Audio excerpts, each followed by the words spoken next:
What's up, everybody? It's Honore, also known as X-Rated. I'm here with Thizzler. Subscribe below.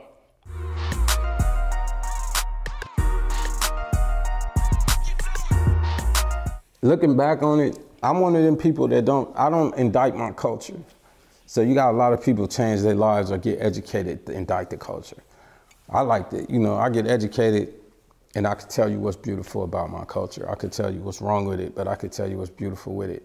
Because I come from a group of men. My educators told me if you don't got a solution, you don't get to talk about a problem. And so I started learning solutions so that I could talk about problems with the men who were dead serious kind of men. And so looking back on it, I got a cousin named Artie Barnes, AJ. He one of the legendary figures from 24th Street, one of the ones who was there from the beginning. And he got me addicted to hip hop. My mom played a lot of, Sugar Hill Gang, The Message. There was a lot of Midnight Star, Atlantic Star, a lot of that in the house, Soul Sonic Force. But Artie hit me with the Invasion of the Flat Booty Bitches, you know what I mean? Artie hit me with that Uncle Too Short and hit me with that. The first tape I ever bought, I went with Artie to a Tower Records that don't exist no more. And we bought Bad, the Bigger and Deffer LL Cool J album. And it was the first tape I ever bought. And so I remember just being in love with that, and that being the soundtrack of my almost 2 summers it lasted me, where I was just addicted to picking apart what LL was doing, because he was Lil Wayne and he was Kendrick, you know what I mean? He was that guy. And so it was amazing to be able to be a part of that. But also my cousin was a Crip, and he was a gang member, active, and he was serious about that. And so I idolized him, and I looked up to him and followed his footsteps. I dressed like him, I talked like him, I just wanted to be my big cousin. And so, I took that to the streets.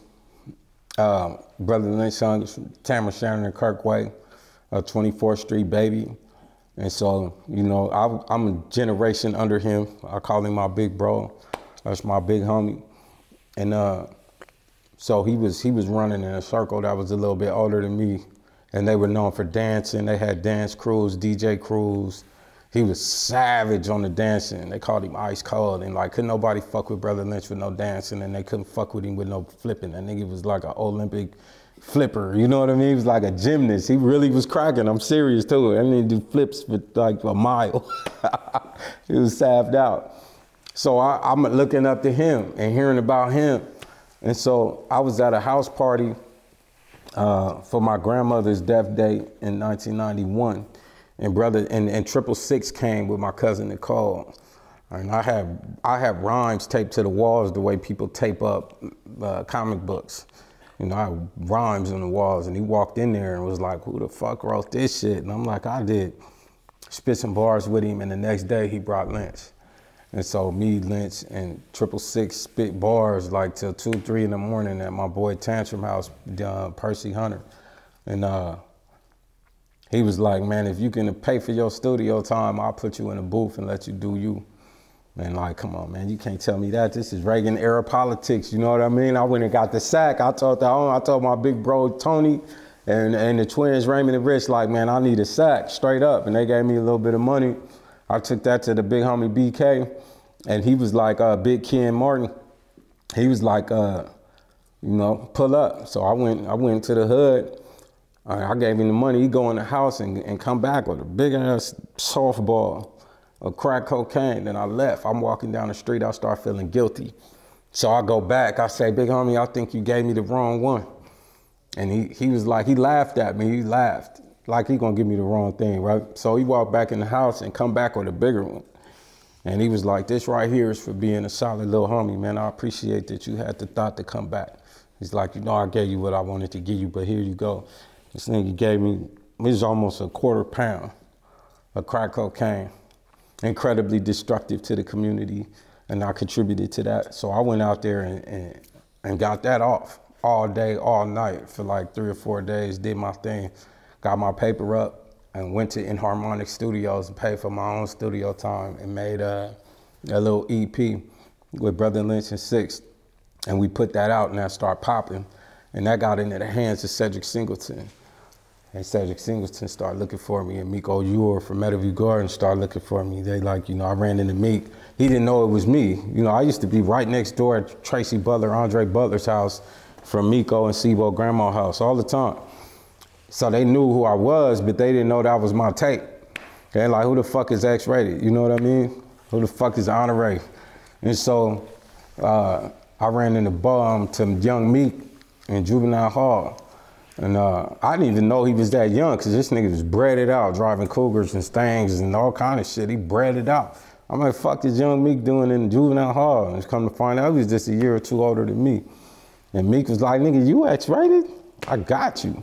And so Meek ended up dumping all that paper into the music for me and Lynch. And that became Psychoactive in 24 Deep. With me, Brotha Lynch, 666, Tantrum, Cedric Singleton, and Miko Ure. And that was how that happened, man.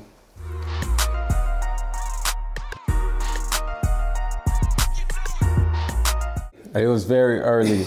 It's so early, it's before the Chronic and it's before Doggy Style. Like, people could forget I was out before all of that. And Psychoactive influenced the Chronic, and Psychoactive influenced Doggy Style. Psychoactive influenced Tupacalypse. That I was out before those records. You know what I mean? Like 40 in the Bay, Spice One in the Bay, me, we influenced what everybody else was doing. And they getting to the point now where they willing to admit that. I think there's a picture of Dr. Dre on the front of the Source magazine doing my Psychoactive album cover. You know, like right after my album dropped. It ain't even like it's a leap. No, that picture don't exist in hip hop until I did it. And then Dre's on the cover of the Source doing my album cover. And so I think trying to record from prison, really even before that, Brotha Lynch was doing a song, I'm in Juvenile Hall, Brotha Lynch is doing a song and he say, man, I got this track I need you on. And so he didn't even play a beat for me. He just told me the tempo, you know, and it's gonna be around the corner at the payphone. I got the 40s in the dank and I got the 9 chrome silver song, let it be known. I'm like, okay, cool. So I did that on an answering machine. And Lynch took that and put it on 24 Deep, and that became one of my classic lines while I was locked up. And he was out there representing for me. So now Mac Dre got a bar of that. Mac Dre was aware that I did that. And the big homie, so I'm in the county jail, and I refer to Dre as the big homie because Dre was, I used to drive to the studio bumping Mac Dre. I was bumping too hard for the radio while I was making Psychoactive. And so this is somebody I was looking up to already. Like, I'm one of them classic real life Bay Area, Northern California babies. I was bumping America's Most Wanted. I was bumping J. Jonah Sin. I was bumping Cool Nut. You know what I mean? Like, I was bumping RBL Posse. That's what I was listening to because that's what spoke to home. I was listening to Richie Rich at 415 and D-Loc and them. And so I'm bumping Mac Dre and looking up there, I'm too hard for the fucking radio, like early Dre. And so I'm in the Sac County jail and I walk in the tank on my way to court and Mac Dre is in there in the tank chilling. You know what I mean? And Dre, you know, Dre ain't scared of nothing. Like, a lot of people don't know that about Mac Dre. Mac Dre with the cartoon character player shit, but Mac Dre wasn't scared of nothing. That nigga didn't have a lick of fear in his body. So I walk in the tank and I'm like, you know, okay, we in this motherfucker and it might go down up in here, you know what I mean? Straight up, everybody get through in the tank. It's live or die up in that thing. So I walk in there, I see Dre and I'm like, hey, it's the homie. We start chopping it up. He knew who I was immediately because we got this tie. Because we were the two people in Northern Cali who were having these negative experiences with court, every time they wrote stories about Bay Area hip hop, it was always me and Mac Dre. First time I was ever in a Source magazine, me and Mac Dre. September 1992, written by Billy Jam from the Bay. So it's me and Mac Dre. And first time I'm in Vibe magazine, me and Mac Dre. So I'm tied to him, and every time he saw himself in these publications, he saw me. Every time I saw myself, I saw him. And so when I walk in the tank, he already knew. He was like, oh, it's the Psychoactive, what's happening? And so we chop it up, and Dre tell me when he recorded the live from the Fresno County Jail and some shit he did for Mac Mall, like how they had recorded their shit. He was like, this is how we did it. I take that back to Cedric Singleton at Black Market Records and explain it to him. And then we hit In Harmonic and John Botch at the studio in They take the phone apart, one of them rotary phones. They take the headphone part, the listening part, and solder the wires and plug that straight in the mic. And take another phone apart, solder the wires and plug that into the speaker, the transmitter. So I'm calling one phone and listen to the beat and calling another phone and spit the bars. And so I start making exorcists like that. You know what I mean? I'm sitting in the county jail with the homies sitting there giving me a wall of protection. Cats from Oakland, Sac, cats from, you know, they all giving me a line, and I'm like this, just recording the whole album, and ain't nothing they could do, because in the county jail, before you've been convicted, I still got the freedom of speech. I could use my phone time for whatever I wanted for it. You know, and it's unlimited phone time, so if ain't nobody else need the phone, then I got all day. And wasn't nobody about to ask me for that phone, you know what I mean? They knew better than that, especially right then. You know, I got niggas from Oakland, San Francisco, Sacramento, wasn't nobody finna tell me I wasn't gonna use that phone straight up. And so I laid the whole album like in almost like a couple runs, recorded half of it with Brotha Lynch and half of it with a cat named Willie Charles, Trump Tight from Sacramento. And he made some knockers, and so we did the Do You Wanna Get High, Deuce Father Life with a mask on. And I'm just trying to be heard. End up being straight classics. Classics. So I'm in Tracy, I get convicted, actually I'm in the Sacramento County Jail, and I'm looking at some girly magazines. I got a subscription, I got Penthouse, I got Playboy, I got Hustler. So I'm looking at the Playboy magazine, I open that motherfucker up and it's me, Exorcist. And Playboy magazine, I'm like, oh, Hugh Hef is fucking with his boy. And so I don't know, you know, that was better than looking at the bitches, you know what I mean? Man, so it was a trip to see that. And that was a statement to how high we rose. Village Voice, the Chronicle, you know, the Tribune, the Sacramento Beat, and LA Times, you know. The people that fucked with me at that point, Vibe magazine, The Source, Murder Dog. I'm on the cover of the first ever Murder Dog magazine, you know what I mean? 4080 back in the day, rap pages. So being somebody that was under the underground, I ended up penetrating mainstream hip hop. And there ain't nobody that could ever match that, period. And so, you know, for jail, prison rappers, I was the Jay-Z. I was that unattainable thing that other rappers looked up to. They didn't want to be Tupac. They didn't want to be Jay-Z. They wanted to be X-rated. They wanted to do what Honoré Vachon did, because I got heard outside of them walls. And that's something that's like very difficult to do. And really me and Mac Dre, you got the Lifers group, you got other people that did their thing. But almost all other rappers who went to prison recorded their shit before they went to prison. Shout out to SPM, Gucci Mane, they did their thing. But it wasn't like what I did, you know what I mean? On a Friday and a Saturday, I gotta record my shit all night, pay a CO to take my shit out, and then go get in a riot the next day. I got to try Friday, Saturday, Sunday. I know Monday, Sunday afternoon is going bad. We all know it.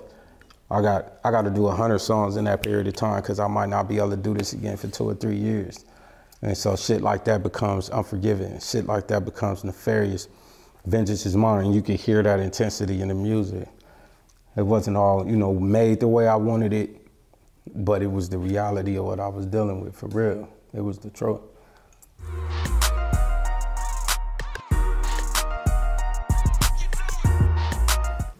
You know what?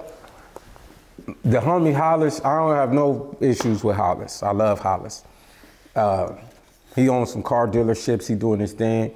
And if he sends me some beats, I'll listen to him.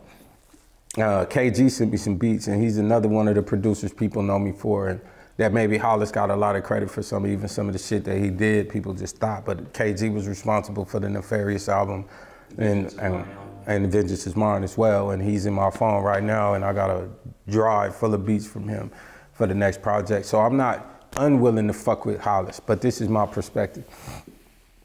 While I was in the pen, I told people I wanted to build something special, and they wanted to build what they wanted to build, and people, including Hollis, and God bless him. You know, Out of Bounds is that's his company he built. And I don't know of an Out of Bounds artist that's relevant right now. And that ain't no shot at my nigga. That's a testament to what I was attempting to say back then. I was trying to build a Blockstar Entertainment then, Madman. I tried it a couple times until I got it right with Blockstar Entertainment through my lessons. And hopefully that brother learned his lessons. But what I do know is now that I built it and it's functioning and I'm home And I just made an amazing record, The Execution of X-Rated by Honoré Vachon, dropping Friday. The smallest part of the existence of what I have left of an ego says, I don't want none of y'all niggas to touch my shit. Not one of them. Do it without them. Do it at the highest level possible. Make them all change what they got to do to respond to what I've just done. And then tell them I told you so. And then have compassion and empathy for them and say, come fuck with me. But the first part is, you're gonna recognize that I did this without you. So everybody that touched The Execution of X-Rated, which is a phenomenal record, is a part of Blockstar Entertainment. Block bangers, and they people that believed in me when I had a life sentence. And when I said, I'm gonna be the president of hip hop. I'm gonna be the president of Northern Cali Bay Area hip hop. And salute to the ambassador, I'm coming home to be impactful.